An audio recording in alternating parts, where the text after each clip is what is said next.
Are you new to online teaching? Then I have 5 useful tips for you. As we know, the PowerPoint lecture isn't always exciting for the student. It is a teacher-centric tool good for the sage on the stage. If you do the same thing on the online, the students aren't going to enjoy it. Change your pedagogy. That is student-centered education. Here the students are in charge of the learning and the teacher is just a guide. And what should a guide do? The guide should develop a clear lesson plan based on what the students know already and where they should be after learning the lesson and how they will achieve it.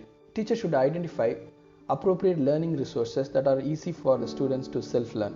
If it is not available, the teacher should create such resources.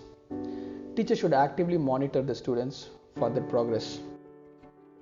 Number 2, create engaging learning content. It could be a video or an infographic, an image or an animation or any of these things.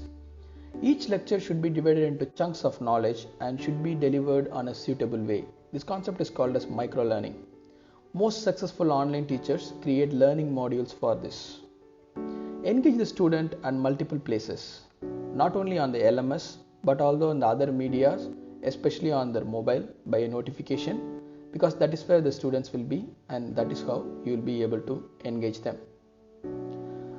Be available to bridge the gaps. Whenever the student have a problem, be available to help. That doesn't mean you should be available 24/7, but at the same time, don't be annoyed by a WhatsApp notification at an odd time. If you don't want to get disturbed, turn off your mobile notifications, but don't discourage the students from sending a query, because online learning is about anytime, anywhere and any device. Number 4, be ready to learn new things. Rather than using a single methodology for all your lectures, which will be monotonous, try to experiment new technology.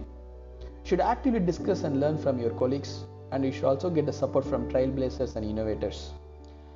Leave a positive digital footprint, which means create a quality content which will post and share online, and ready to learn and relearn.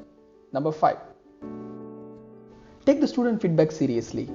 We may be new to technology, but our students are not. Most of them are digital natives, so their opinion matters. And there is no one size fits all solution in online teaching. So find out what works for you and what not.